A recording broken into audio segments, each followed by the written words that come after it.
Hello everyone, स्वागत है आप सभी का हमारे इस YouTube channel math in magic tips में। फ्रेंड्स, आज की इस वीडियो में हम लोग पढ़ने जा रहे हैं 10वीं कक्षा के मैथमेटिक्स का ऐसा इम्पोर्टेंट वीआई ऑब्जेक्टिव क्वेश्चन जो कि आपके मैट्रिक के बोर्ड परीक्षा के लिए काफ़ी इम्पोर्टेंट है।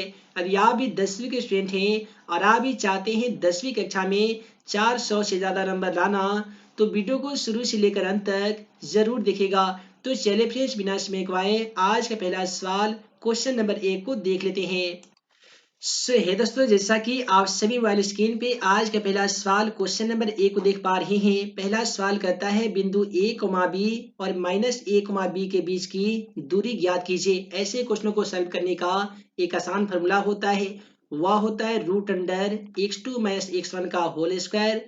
तो वही में होता है प्लस में y2 - y1 का होल स्क्वायर। अब यहाँ पे भाई साहब x1 और y1 का मान हम सभी कहाँ से लाएंगे? तो देखिए, ये हो जाएगा x1 का मान तो दूसरा हो जाएगा y1 का मान, इसमें होगा ये x2 का मान तो दूसरा हो जाएगा y2 का मान। तो हमें चाहिए x2 का मान, तो x2 का मान यहाँ से देख लीजिए -a दे रखा है तो आप -a लिखेंगे। -x1 का मान, तो दोस्तों x1 का मान a है तो हम यहाँ पे a लिखेंगे, इसका कर देना है स्क्वायर। उसके बाद में प्लस में है y2 का मान, तो y2 का मान देख लीजिए -b है तो अभी यहाँ पे -b लिखेंगे। उसके बाद में y1 का मान, तो y1 का मान केवल b है तो हम यहाँ पे b लिखेंगे, इसका भी कर देंगे स्क्वायर। उसके बाद में मैथ का नियम कहता है किसी भी संख्या के पहले माइनस हो और बाद में माइनस हो, तो वैसे स्थिति में दोनों संख्याओं को जोड़ देते हैं लेकिन लिखते हैं माइनस में, तो -a और -a मिलकर ये -2a हो जाएगा, इसका कर देना है स्क्वायर। उसी प्रकार से -b और -b मिलकर -2b हो जाएगा, इसका भी कर देंगे स्क्वायर। उसके बाद में जरा ध्यान दीजिएगा, -2 का स्क्वायर भी 4 होता है और 2 का स्क्वायर भी 4 होता है, तो 2 का स्क्वायर यहाँ पे 4, a का स्क्वायर a स्क्वायर हो जाएगा। उसी प्रकार से 2 का स्क्वायर 4 और b का स्क्वायर b स्क्वायर हो जाएगा। दोनों में हमारा 4 कॉमन मिल रहा है तो हम यहाँ से 4 को कॉमन करेंगे तो ये a square plus b square हो जाएगा। आप सभी को बता दें कि 4 का वर्गमूल 2 होता है तो रूट से 2 निकाल देंगे और रूट में केवल बच जाएगा a square plus b square. तो √a² plus B square option C में दिखाई दे रहा है, अतः क्वेश्चन नंबर ए का सही जवाब ऑप्शन सी हो जाएगा। तो बच्चों, पढ़ाई में डाउट्स आते हैं, सॉल्व नहीं हो पा रहे हैं, घबराओ मत। इसका सोल्यूशन है डाउटनट ऐप। आपको जिस भी सवाल में डाउट हो उसका फोटो खींचो, क्रॉप करो और 5 सेकंड के अंदर आपको उसका वीडियो सोल्यूशन मिल जाएगा। यानी अब अपना पूछिए अनलिमिटेड डाउट, अनलिमिटेड सवाल कहीं भी कभी भी। चाहे आपका सवाल कक्षा 6ठी से 12वीं, नीट, IIT, JEE या फिर CBSE, यूपी, बिहार, महाराष्ट्र के साथ साथ अन्य स्टेट बोर्ड का हो, चाहे आपका कोई भी subject physics, math, biology, science, आपके सभी सवालों के जवाब मिलेंगे डाउटनट ऐप पे। साथ ही डाउटनट पे चल रही है कक्षा 6ठी से 12वीं, IIT, JEE और नीट के बच्चों के लिए ऑनलाइन क्लासेज, जिसका हिस्सा बनकर देश के सभी राज्यों से बच्चे लेकर आ रहे हैं रैंक 1। तो आज ही डाउटनट ऐप को इंस्टॉल करो और अपनी डाउट को भगाओ और टॉप रैंक लेकर आओ।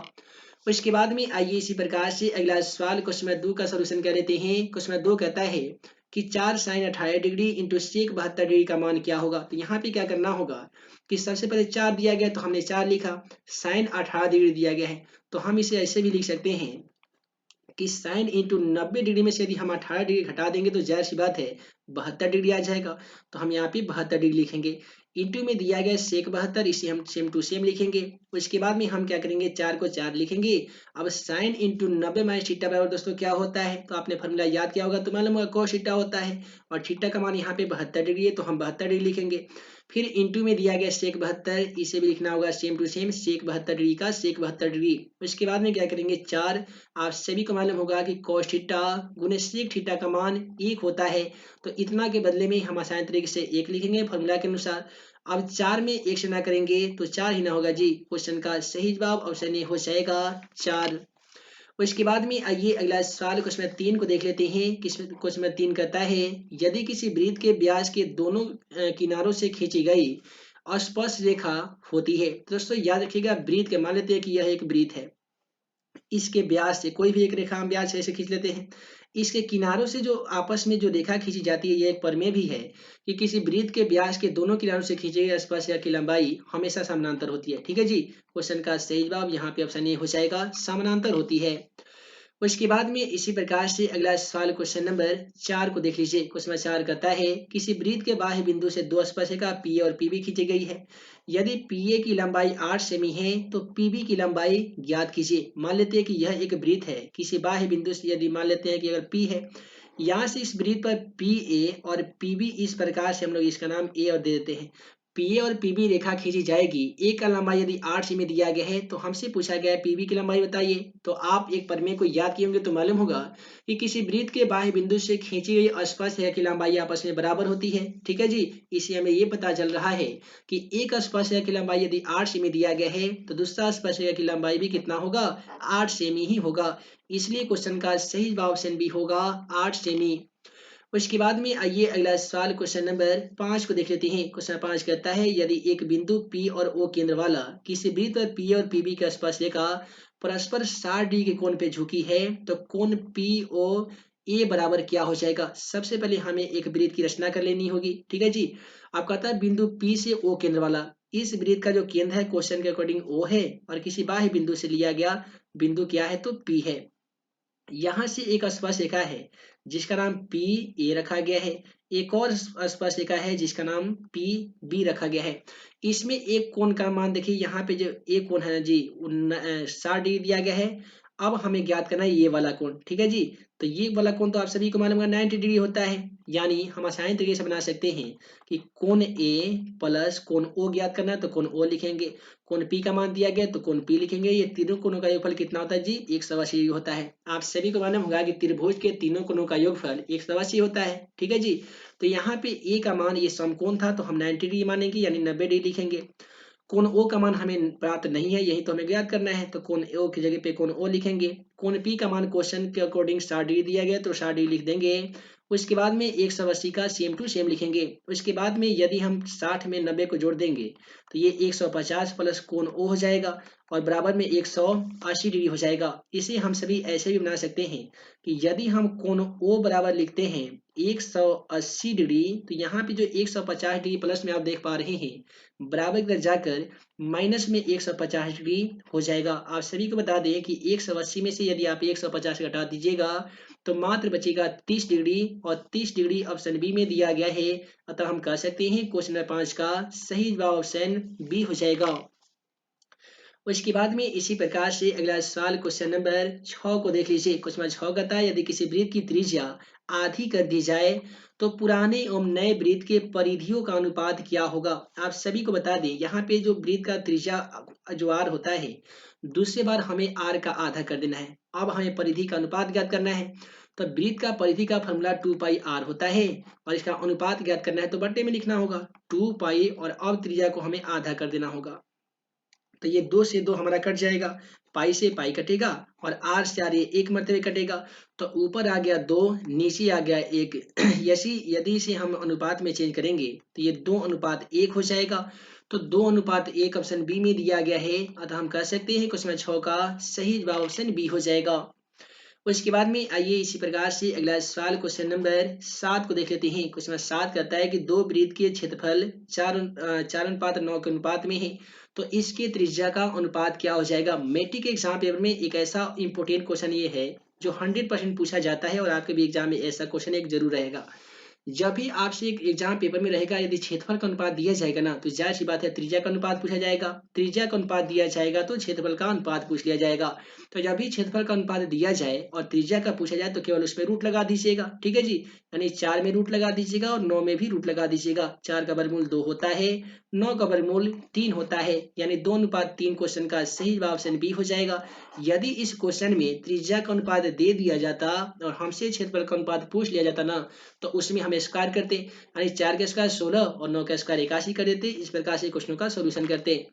अगला सवाल यहाँ पे क्वेश्चन नंबर 8 को देखिए। कहता है कि दो सकेंद्रीय वृत्तों की त्रिज्याएं क्रमशः 4 सेमी और 3 सेमी है तो इन वृत्तों के परिबद्ध क्षेत्रफल निम्नलिखित में से कौन सा होगा। तो यहाँ पे क्वेश्चन 8 में परिबद्ध का क्षेत्रफल हमें ज्ञात करना है, यानी वृत्त का क्षेत्रफल ज्ञात करना है। कैसे ज्ञात करेंगे तो देखिए पाई आर स्क्वायर कर देंगे, एक बड़ा स्क्वायर कर देते हैं, माइनस में कर देंगे पाई और आर का पहचान करने के लिए छोटा का स्क्वायर कर देते हैं। दोनों में यहाँ से पाई कॉमन मिल रहा है तो दोस्तों पाई को कॉमन कर लेंगे। तो यहाँ पे आर का जो मान है कितना है जी 4 है, तो 4 का स्क्वायर करेंगे तो 16 हो जाएगा। ठीक है जी, उसके बाद में पाई यहाँ से कॉमन हो गया है, केवल बचा है आर का स्क्वायर। तो छोटा आर का मान यहाँ पे 3 दिया गया है तो हम यहाँ पे 3 का स्क्वायर करेंगे तो 3 3 9 हो जाएगा। अब हमें पाई का मान बैठा देना है 22/7 का 22/7 और 16 में से यदि हम 9 घटा दें तो 7 हो जाएगा। ठीक है जी। अब 7 से 7 यदि हम घटा देते हैं तो प्राप्त संख्या 22 हो जाएगा। यही आपका क्वेश्चन का सही जवाब आ जाएगा, जो कि ऑप्शन ए में दिया गया है। उसके बाद में आइए इसी प्रकार से अगला सवाल क्वेश्चन 9 को देखते हैं। कहते हैं कि एक घन का आयतन 125 सेमी क्यूब है, तो इसका कुल पृष्ठ का क्षेत्रफल क्या हो जाएगा। तो कुल पृष्ठ का क्षेत्रफल का फॉर्मूला 6 गुने भुजा का स्क्वायर होता है ना जी। तो यहाँ पे इस कुल पृष्ठ का क्षेत्रफल बनाने के लिए हमें भुजा का मान चाहिए, लेकिन क्वेश्चन में तो आयतन दिया गया है। तो सबसे पहले हम भुजा ज्ञात करेंगे। भुजा ज्ञात करने का आसान फॉर्मूला क्यू रूट अंडर आयतन होता है, क्यू रूट अंडर आयतन होता है। तो हम क्या करेंगे, आयतन का जो मान दिया गया है वो रूट में लिख लेंगे। जैसे 125 दिया गया तो 125 को लिखेंगे। 125 हम खंड करेंगे तो 5 गुने 5 गुने 5 जाएगा। अब ये जो क्यू है तो क्यू 3 गुना लगने के बाद रूट से बाहर निकल जाता है, यानी भुजा का मान हमारा 5 आ गया है। तो अब हम क्या करेंगे, कुल पृष्ठ का क्षेत्रफल ज्ञात करने के लिए 6 गुने भुजा का स्क्वायर करेंगे। भुजा का मान यहाँ पे 5 दे रखा है तो 5 का स्क्वायर कर देंगे। अब 6 गुने 5 का स्क्वायर करेंगे तो 25 जाएगा। आप सभी को बता दें कि 25 में 6 से ना करते हैं तो 150 सेमी स्क्वायर हो जाता है। 150 सेमी स्क्वायर ऑप्शन डी में दिया गया है। अतः हम कह सकते हैं क्वेश्चन 9 का सही जवाब ऑप्शन डी हो जाएगा। आइए इसी प्रकार से अगला सवाल क्वेश्चन नंबर 10 को देख लेते हैं। क्वेश्चन 10 कहता है 6 सेमी भुजा वाले घन में से 3 सेमी भुजा वाले कितने घन बनाए जा सकते हैं। बहुत ही सिंपल सवाल है। ऐसे क्वेश्चनों का सॉल्व करने का आसान तरीका, पहले भुजा का हम आयतन क्या करेंगे, अनुपात में कर देंगे दूसरे भुजा वाले घन का आयतन। यानी हम घन का अगर 6 सेमी भुजा वाले घन का आयतन क्या करेंगे तब भुजा का क्यू होता है। इसे हम भुजा का क्यू ना लिखकर 6 गुने 6 गुने 6 यानी 3 बार लिख सकते हैं।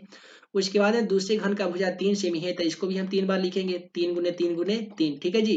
अब यहाँ पे देखिए 3 दूनी 6, ये 2 मरतबे कटेगा। 3 दूनी 6, ये भी 2 मरतबे कटेगा। 3 दूनी 6, ये भी 2 मरतबे कट जाएगा। तो 2 गुने 2 गुने 2 यानी 2 पावर 3 हो गया है। या इसे हम ऐसे कर सकते हैं कि 2 दूनी 4, 4 दूनी 8 होगा। ठीक है जी। तो क्वेश्चन का सही जवाब 8 होगा, यानी ऑप्शन डी इस क्वेश्चन का राइट आंसर हो जाएगा। उसके बाद में अगला सवाल क्वेश्चन 8 को देखिए। कहता है कि समांतर श्रेणी AP root under 2 root under 8 root under 18 root under 32 का सारवंतर क्या होगा। देखिए सारवंतर कहते किसे हैं, तो दूसरे पद और पहले पद को अंतर को ही सारवंतर कहते हैं, जिसे डी द्वारा सूचित किया जाता है। इसका आसान फॉर्मूला a2 माइनस a1 होता है। a2 का मान यहाँ पे रूट अंडर 8 है तो रूट अंडर 8 लिखेंगे।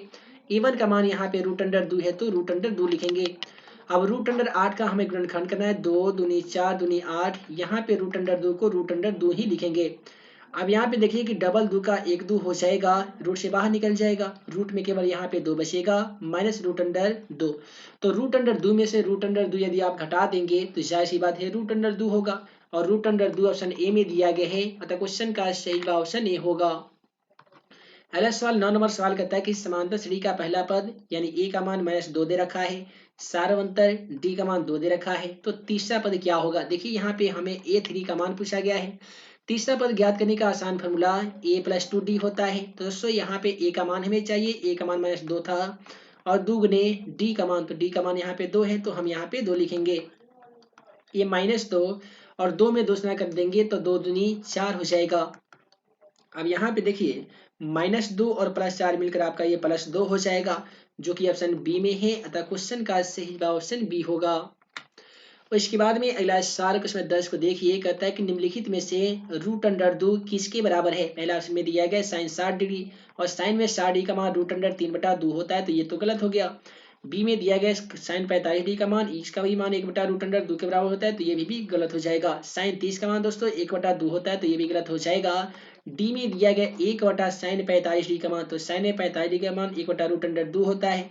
अब ये है बड़ा वाला गुना, बड़ा वाला बटा, इसे हमें गुना में चेंज करना होगा। तो गुना में चेंज करेंगे तो नीचे वाला √2 ऊपर चला जाएगा, ऊपर वाला 1 नीचे आ जाएगा, 1 से 1 कटा देंगे तो प्राप्त संख्या √2 होगा। तो √2 किसके बराबर हो जाएगा, तो 1/sin 45 डिग्री के बराबर हो जाएगा। अगला सवाल कहता है कि यदि cot थीटा बराबर 1/√3 हो तो थीटा का मान क्या होगा। आसान शब्दों में कहे तो ये क्वेश्चन में आपसे ये पूछा गया है कि cot में कितने डिग्री का मान 1/√3 के बराबर होते हैं। तो tan में 30 डिग्री और cot में 60 डिग्री का मान 1/√3 के बराबर होते हैं, इसलिए यहाँ पे cot 60 डिग्री क्वेश्चन का सही जवाब होगा, जो कि ऑप्शन सी में दिया गया है। उसके बाद में अगला सवाल त्रिकोणमिति से ही लिया गया है। कहता है कि cos square 45 degree minus cos square 30 degree बराबर x dot cos 45 degree into sine 45 degree का मान क्या हो जाएगा।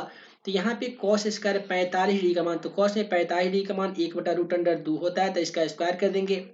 और माइनस cos 30 डिग्री का मान, तो दोस्तों cos में 30 डिग्री का मान √3/2 होता है, तो इसका भी कर देंगे स्क्वायर। बराबर में है x, और यहाँ पे cos 45 डिग्री है, तो cos में 45 डिग्री का मान 1/√2 होता है, और इस यहाँ पे sin 45 डिग्री का मान तो 1/√2 होता है। एक का स्क्वायर 1 हो जाएगा, स्क्वायर से रूट कटेगा तो 2 बचेगा, स्क्वायर से रूट कटेगा तो यहाँ पे केवल 3 बच जाएगा, और 2 का स्क्वायर यहाँ पे 4 हो जाएगा। उसी प्रकार से आप यहाँ पे x का x लिखिएगा, एक में x ना कीजिएगा तो कोई परिवर्तन नहीं, और यहाँ पे √2 में √2 से गुना होगा तो ये 2 हो जाएगा। इसे हम सभी ऐसे भी लिख सकते हैं x/2। अब यहाँ पे जरा ध्यान दीजिएगा, 2 और 4 का हमें एलसीएम लेना है, तो 4 हो जाएगा। ठीक है जी, अब हम क्रॉस मल्टीप्लिकेशन करेंगे, 4 में x ना करेंगे तो 4 एकम 4 हो जाएगा, और 3 दूनी 6 हो जाएगा। यहाँ पे x/2 है, x/2 ही लिखेंगे। 4 में से 6 घटेगा तो यहाँ पे -2 हो जाएगा, बटा में 4 है, यहाँ पे x/2 दिया गया है, तो 2 दूनी ये 4 कट गया है। अब 2 में हम 1 से गुणा करेंगे तो 2x हो जाएगा, और -2 में यदि हम 1 से गुणा करेंगे तो कोई परिवर्तन नहीं, -2 ही हो जाएगा। यदि हम x बराबर, देखिए यहाँ पे तो आपका कट ही गया है, 2 दूनी 4, ये 2 बच गया है, 2 एकम 2, यानी आपका जब कटा देंगे तो ये 1 देखिए 2 दूनी 4 और ये 2 एकम 2, यानी क्वेश्चन का सही जवाब 1/2 होगा, जो कि माइनस में होगा। यहाँ पे ऑप्शन सी इस क्वेश्चन का सही जवाब हो जाएगा। tan square theta minus sec square theta का मान क्या हो जाएगा। तो याद रहे, यदि ये question sec square theta minus tan square theta बराबर रहता तो 1 होता। देखिए ये क्वेश्चन हमसे उल्टा पूछा गया है, tan square theta minus sec square theta का मान क्या होगा, तो -1 होगा, सीधा रहेगा तो 1 हो जाएगा। अगला सवाल बहुत ही सिंपल है, बहुत ही ज्यादा वीवीआई क्वेश्चन है, बहुत बार एग्जाम में पूछा जाता है कि sine square theta plus cos square theta का मान क्या होता है। ठीक है जी, उम्मीद है आप सभी को तो आंसर मालूम होगा। जिन भी सवालों का आंसर यदि आपको पहले से मालूम है तो कमेंट बॉक्स में जाकर उस क्वेश्चन का आंसर लिखना बिल्कुल ना भूलिएगा। याद है, sine square theta plus cos square theta का मान 1 होता है, इसीलिए क्वेश्चन का सही ऑप्शन बी होगा। अगला सवाल कहता है कि 1 प्लस कॉट स्क्वायर थीटा बटा 1 प्लस टेन स्क्वायर थीटा का मान क्या होता है। देखिए 1 प्लस कॉट स्क्वायर थीटा का जो फॉर्मूला होता है ना जी, ये होता है कोसेक स्क्वायर थीटा। अब यहाँ पे 1 प्लस टेन स्क्वायर थीटा का जो फॉर्मूला होता है वो होता है सेक स्क्वायर थीटा। अब देखिए कोसेक स्क्वायर थीटा में एक फॉर्मूला आता है कोसेक थीटा बराबर 1/साइन स्क्वायर थीटा। सेक थीटा में एक फॉर्मूला आता है 1/ कॉस स्क्वायर थीटा। अब यहाँ पे हम क्या करेंगे, बड़ा वाला बटा हमारा ये है, इसे हम गुना में चेंज करेंगे, यानी लिखेंगे 1/साइन स्क्वायर थीटा, और गुना में चेंज करेंगे तो नीचे वाला कॉस स्क्वायर थीटा ऊपर चला जाएगा कॉट स्क्वायर थीटा, और एक जो यहाँ पे आप देख पा रहे हैं ये नीचे 1 आ जाएगा, 1 से 1 हमारा कट जाएगा, तो यहाँ पे बचेगा कॉस स्क्वायर थीटा बटा साइन स्क्वायर थीटा। तो आइए यहाँ पे लिख लेते हैं कॉस स्क्वायर थीटा बटा में साइन स्क्वायर थीटा। आप सभी बता दें कि cos थीटा बटा साइन थीटा का एक फॉर्मूला आता है cot थीटा, दोनों पे स्क्वायर लगाए है तो हम भी यहाँ पे स्क्वायर लगा देंगे। इस प्रकार का ऑप्शन सी में देखने को मिल रहा है, अतः हम कह सकते हैं क्वेश्चन का सही जवाब ऑप्शन सी हो जाएगा। एक आसान ट्रिक जान लीजिए, जब भी मैट्रिक के एग्जाम पेपर में ऊपर में यहाँ पे प्लस में जो भी चीज लिखा रहता है यही आपका क्वेश्चन का सही जवाब आ जाता है। यदि ऊपर में 1 प्लस टेन स्क्वायर थीटा लिख दिया जाए तो क्वेश्चन का सही जवाब टेन स्क्वायर थीटा ही आता है। अगला सवाल क्वेश्चन 16 को देखिए कि 4 into sine 18 degree into cos 72 degree का मान क्या हो जाएगा। तो सबसे पहले आपको 4 जहाँ पे है वहीं पे लिखना है, साइन 18 डिग्री को आपको तोड़ना है। आप यहाँ पे लिखेंगे साइन इंटू 90 में से 18 घटेगा तो जाहिर सी बात है 72 हो जाएगा, इंटू में दिया गया सेक 72, इसे आप सेम टू सेम लिख दीजिएगा। यहाँ पे देखिए 4 साइन इंटू 90 माइनस थीटा बराबर कॉस थीटा होता है, तो यहाँ पे लिखेंगे कॉस, और थीटा के बदले में 72 है तो 72 लिखेंगे। यहाँ पे है दोस्तों सेक 72, तो सेक 72 को सेक 72 लिखेंगे। अब आप ही बताइए कि 4 के 4 कोस रहेगा तो गुना, कोस थीटा गुने सेक थीटा का फॉर्मूला 1 होता है, तो हम यहाँ पे 1 लिखेंगे, और 4 में यदि हम 1 से गुणा कर देंगे तो प्राप्त संख्या 4 होगा, जो कि ऑप्शन ए में है। अतः क्वेश्चन नंबर 16 का सही जवाब ऑप्शन ए हो जाएगा 4। अगला सवाल क्वेश्चन 17 को देखिए कि यदि एक मीनार के पाद बिंदु से 100 मीटर की दूरी पर इसके शिखर का उन्नयन कोण 60 डिग्री है तो मीनार की ऊंचाई ज्ञात करिए। बहुत ही सिंपल सवाल है, जरा दिमाग लगा के इसे क्वेश्चन को सॉल्व कीजिएगा। सबसे पहले एक इस प्रकार से आप सभी को मीनार बना लेनी है, ठीक है। ठीक है जी, यहाँ पे आप हम ए लिखते हैं, ये बी हो जाएगा, ये हमारा सी हो जाएगा। कहता है कि मीनार के पाद बिंदु से, पाद बिंदु ये नीचे वाला को तल या पाद बिंदु बोला जाता है, यहाँ से 100 मीटर दूर, यानी इसकी जो दूरी है बी से सी तक, ये क्वेश्चन के अकॉर्डिंग 100 मीटर है। इसके शिखर का उन्नयन कोण 60 डिग्री है, यानी ये जो कोण है क्वेश्चन के अकॉर्डिंग 60 डिग्री है। अब हमें ज्ञात करना है P का मान। आप सभी को बता दें कि P बटा B किस में होता है जी, तो tan में होता है। तो हम यहाँ पे लिखेंगे कि त्रिभुज ABC में कितना से, तो tan 60 डिग्री से, फॉर्मूला P बटे B होता है, तो P बटे B लिखेंगे।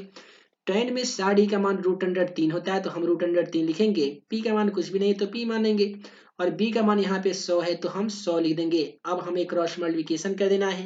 इधर 100 P में यदि हम 1 से ना करेंगे तो P हो जाएगा, और 100 में √3 से ना करेंगे तो 100 √3 होगा।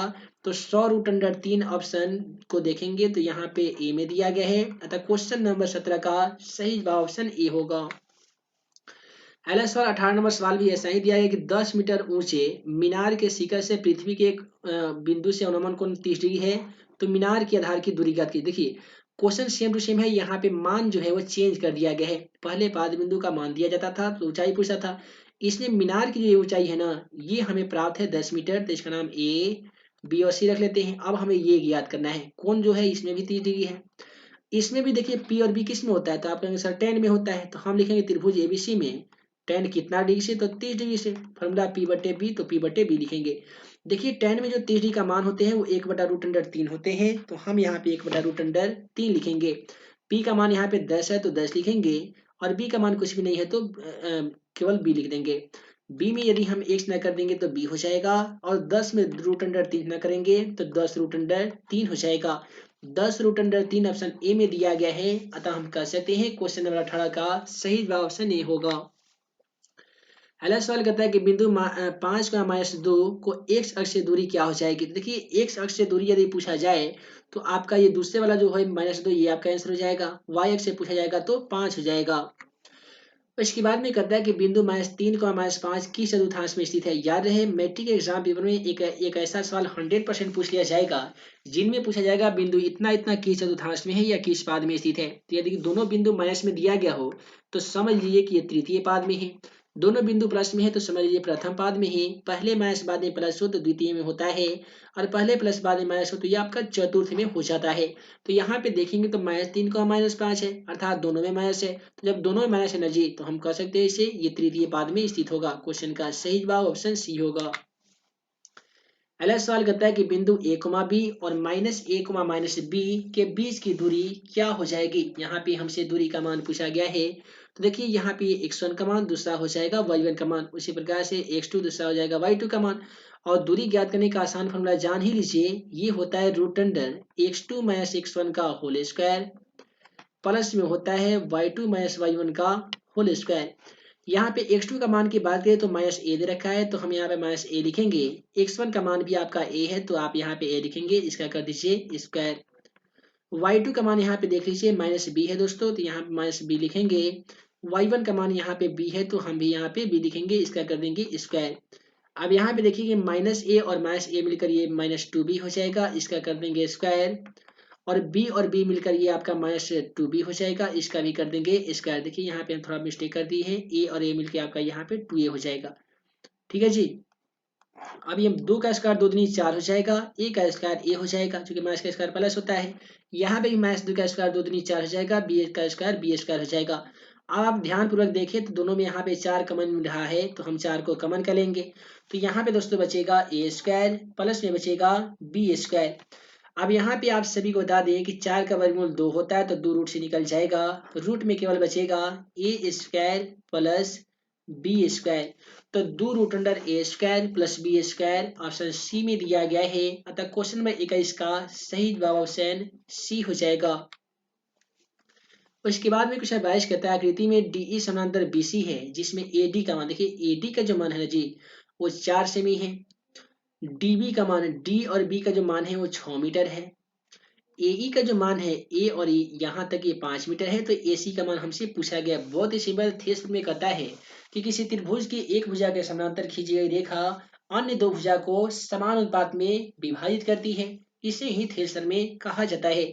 इसका आसान फॉर्मूला AD बटे DB बराबर में होते हैं AE बटे EC। ठीक है जी।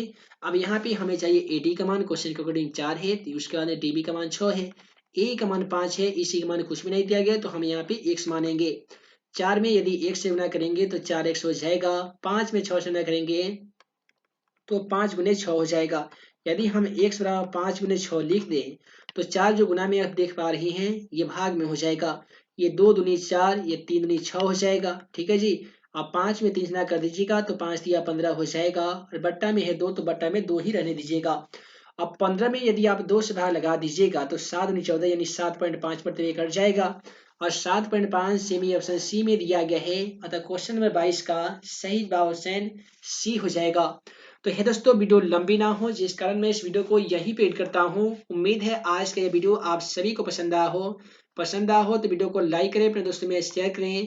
ऐसे ही नए नए वीडियो पाने के लिए आप हमारे YouTube channel math in magic tips को सब्सक्राइब करना बिल्कुल ना भूलिएगा। जितने भी छात्र छात्राएं अभी तक मेरा मोबाइल एप्लीकेशन को इंस्टॉल नहीं किए हैं तो डिस्क्रिप्शन बॉक्स में दी गई लिंक को क्लिक करके आप मोबाइल एप्लीकेशन को इंस्टॉल कर लीजिए, और उससे भी आप बढ़िया से बढ़िया तैयारियां कर सकते हैं। तो हम जल्द मिलेंगे 10वीं कक्षा का ऐसे ही इंपोर्टेंट भी ऑब्जेक्टिव तथा सब्जेक्टिव क्वेश्चन का वीडियो लेक्चर के साथ। तब तक के लिए आप सभी को वीडियो देखने के लिए बहुत बहुत धन्यवाद।